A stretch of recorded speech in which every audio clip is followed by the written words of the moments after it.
I'm joined now by the U.S. Senator from Hawaii, Brian Schatz. Thanks so much for taking the time. Thank you, Brian.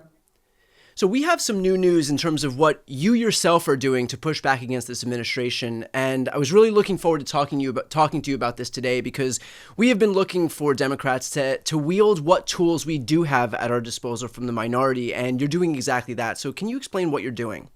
Well, we've now got 300 holds of individual Trump administration nominees. Obviously, the Senate has to confirm every nominee that comes down that's subject to advice and consent. And a lot of these, frankly, go by unanimous consent. A lot of them go like in an evening, and there's no vote taken.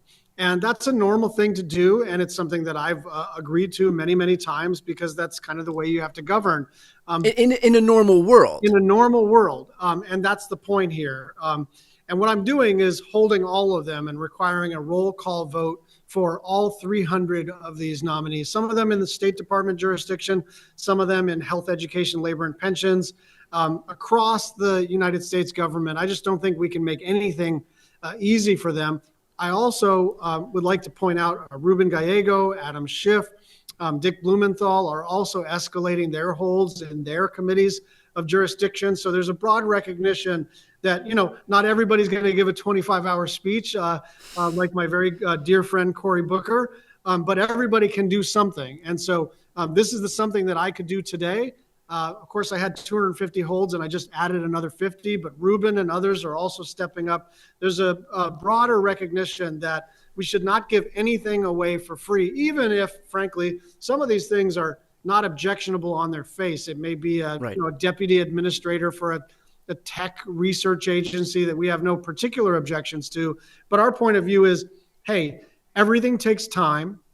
And the one thing we can do to the majority party is make things take a little bit longer. And so we're going to do that. Well, first of all, hell yeah. Like I have been a huge proponent of using what levers we have at our disposal, in the same way that Cory Booker went out there and spoke for 25 hours. What can everybody else do in their respective areas? So for you to be able to hold up 300 people unilaterally to push back against an administration that is steeped in corruption and lawlessness, thank you. And I know I speak for my audience in saying that.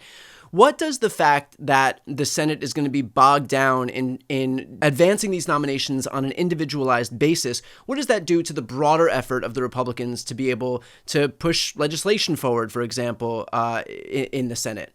I mean, I want to be careful here, right? Because I can't unilaterally block them forever. I can only make them consume time. Right. So if they consider a particular nominee important, they'll put them on the floor and have basically 4 hours consumed. But that means, 300 times 4, they can't do them all.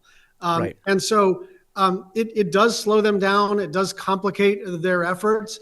I will say that as it relates specifically to their efforts to cut Medicaid and provide a big tax cut for billionaire corporations, like they're going to make time for that, right? That is their abiding priority. And we have to fight like hell against that. But we have to, have no illusions about this is basically their reason for being, is to cut Medicaid, potentially cut the Affordable Care Act, and use those revenues, in addition to the tariff revenue that everybody's paying out of pocket right now, to provide a big tax cut for corporations. We're not, there's no magic wand to stop these guys. But I think one of the things that Cory reminded us of is that we can all do something. And whatever it is that we're all in a position to do, that's the thing you're supposed to be doing.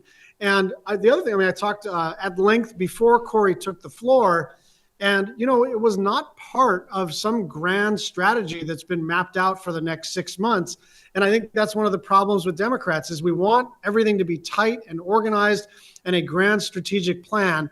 And we're in a fight right now. And so we have to pick up whatever, this is rhetorical now, this is not physical. We have to pick up whatever rock we can find and start whipping it at the opposition and try to sort this sort of strategic and tactical questions as we go along. But in the meantime, one premise should be our abiding approach to the Senate, which is nothing for free and nothing easy. Perfectly put. I have been thinking a lot about the fact that you're doing this. Cory stood up on the floor for 25 hours and used his power that way. And so has there been a broader recognition from Senate Democrats that everybody needs to be doing not the bare minimum, but actually the maximum? That when you guys put forward these strategies to try and either draw attention or eyeballs to what you're doing, to slow down the processes of the Republican conference. It can't be the minimum, that it has to be that what you all are doing has to be the maximum, that what you're doing has to be the bar that your colleagues are then going to say, okay, how can I break through in this media environment? How can I most effectively fight back? How can I use my platform in the biggest way possible? Has that been a discussion among you and the rest of the Democratic caucus? Yes, it's been a discussion, but I'd also say it's a little bit of soul searching, because part of the problem here is we're 47 different people with different constituencies and different strengths and weaknesses. And so, like, not everybody can do 25 hours on the floor. Not everybody has the kind of procedural background that I have in terms of blocking nominees. But, we have a lot of shadow hearings, which have been very compelling. Some people are going into House districts of Republican members who refuse to have a town hall. So I think one of the things we want to do is to say everybody should be doing something, but we don't want to be too prescriptive about what it is. Just like every citizen may be in a position to do something. Some people may want to march physically. Some people may want to post. Some people may want to influence their families or do some other kind of organizing.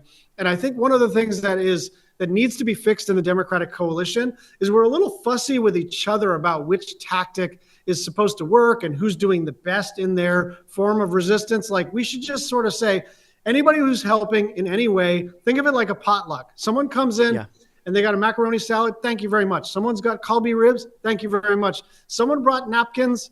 Thank you very much. Right? Like, everybody contributes something. And if everybody's kind of got a forward momentum and a belief in each other, then we're going to build this pluralistic, multicultural, people-powered movement to stop this all. And one of the things that Corey said that I thought was really right is that, and Barack Obama said that I thought was very compelling, is the most important office right now is the office of citizen. The challenge is that when you're an elected official in power and you're sort of like turning it back on citizens, it can ring a little hollow. It can sound like you're doing excuse making. And so we also have to lead by example and demonstrate we understand this has to be uncomfortable. This has to be politically uncomfortable. This has to be, in some instances, physically uncomfortable, but no business as usual. Now, do you find that maybe you have a little bit more political capital to expend given the ways in which Donald Trump has taken a hatchet to the U.S. economy, and does that extend even over to your Republican colleagues? Look, I don't know how much political capital I do or don't have to expend, but I would just say that one of the things that we've seen is that the frustration with Republicans for allowing this to happen and with Democrats for looking flat-footed in the first couple of months is sort of the same group of people. And they're not, like, I'm left-wing, but they're not all left-wing people. There's a lot of moderates that think that Republicans have gone off a cliff and Democrats are being too quiet. And so we don't want to characterize the desire for a ferocity of resistance as some uniquely progressive priority. It's also regular people watching their retirement savings get incinerated. People are pissed, and they want us to reflect that level of alarm. Can I have your reaction more broadly to the fact that even in light of the fact that, we're going on several days now of the stock market plummeting, we're seeing foreign countries who I think Donald Trump thought would just capitulate, probably because he's gotten so used to being surrounded by groveling, obsequious yes men, that he thought everybody in the world was as weak as the people who he surrounds himself with. And yet we're watching the EU enact retaliatory tariffs. We're watching the Asian bloc negotiate along with China at a time when we're supposed to be protecting American supremacy in the world. Instead, we're driving other countries into the arms of the exact country that we're competing with. And so can I just get your reaction to the fact that in light of all of this, we're seeing Trump not restructure his strategy moving forward, but instead double, triple, quadruple down on this idea that tariffs are perfect, everything that he's doing is A plus, and don't change anything. They're in a bubble, right? And I mean the White House in particular. There were pretty valid criticisms of Democrats over the last, say, 6 years about being in a bubble, but I've never seen a bubble quite like this. And it goes to like White House staff, the whole Doge team, this group of young ideologues doing damage to various agencies. Like they literally don't understand how anything works. They don't understand the importance of cancer research. They don't understand the importance of preventing a baby from getting HIV/AIDS from her mom. And they are in a bubble being reinforced. Eventually, those political bubbles burst. And I think our project collectively is to do two things. First, to try to make sure that we puncture that bubble as quickly as possible to minimize the damage to regular people and to the country and to the institutions that hold up this country. But the other part of this is to make sure that voters know exactly how bad these outcomes are. And I was thinking about Friday night as I think we finished at like 3 a.m. I got asleep by like 4:30 a.m. And, the truth is nobody was really paying attention to all of our votes on the House floor, the Senate floor, because their retirement savings, their college savings, their life savings were being incinerated. There's not much for us to say. There's no like phrasing that's going to make this worse or better for our party. What's happening is we have kind of moved from the phase of the Trump presidency where people were pissed and worried, but they were mostly observing stuff on their screens about what was happening. And this week and last week were the first week where people were like, okay, this is no longer like the way you kind of watch fantasy football and have a rooting interest in your side. This is more like, now you're talking about my money. This is my shit. This is my kid's college. This is my personal retirement. This is my mom's retirement. This is my mom's job. Things are getting very, very real, and there's nothing you can do when you are living in an information bubble to prevent people from actually feeling the impact. So I think the politics are going to turn. The question is whether they turn quickly enough for us to minimize the damage. What do you make of the fact that you've got all these Republicans who were so quick to back Donald Trump during the campaign or over the last few years? People like Meghan McCain, for example, who came out and tweeted, "Inject every policy into my veins," who are now coming out, and Meghan McCain is one of them, Dave Portnoy is another one, now coming out and basically, recognizing that they themselves are being impacted and so suddenly have an impetus to speak out. My view is welcome. I mean that. I mean that with zero sarcasm, with zero resentment. People, a good buddy of mine used to say, people vote for you for their reasons, not yours. Yeah. The purpose of politics is not to winnow down your political coalition to a purer and purer group, but rather politics is addition, not subtraction. Dave Portnoy is a big deal. I still follow him exclusively for the pizza reviews and the Boston Celtics takes. I'm in the same boat. I watch the pizza reviews and so I get it. I understand if I'm watching him, even with all the biases I have on the political side, imagine what people who don't give a shit about politics are thinking. Yeah. And so my view is there's a little bit of a tendency in the Democratic coalition and the Progressive coalition to go now you're here. And why did you say this earlier? Who cares? Yeah. We have to not be such a scolding coalition. We have to basically say, hey, they fucked with your money and you're welcome, right? Come on in, and either you were mistaken, but also, by the way, the other thing we've seen from polling, and this is not the recent polling, is people start to misremember who they voted for because it's been a minute, and they may not remember that they voted for Donald Trump because they were torn in that moment. And so my view is we need to welcome as many of those types into our coalition as possible. There were a bunch of people who tolerated the, kind of authoritarian tendencies and tolerated the kind of overly conservative social views because they thought he was going to be good for the money, right? Now he's not good for the money. And there are other people who tolerated this kind of overly friendly with Wall Street stuff because they thought he was going to be, sort of cruel to the people that they hated. Those people, I don't think we're ever going to get back. And, but I do think the reason we lost, and we lost decisively on one level, but still by 1.5%. So the reason we lost is some tiny little percentage of people said, I don't like prices. I don't like Biden because he's old.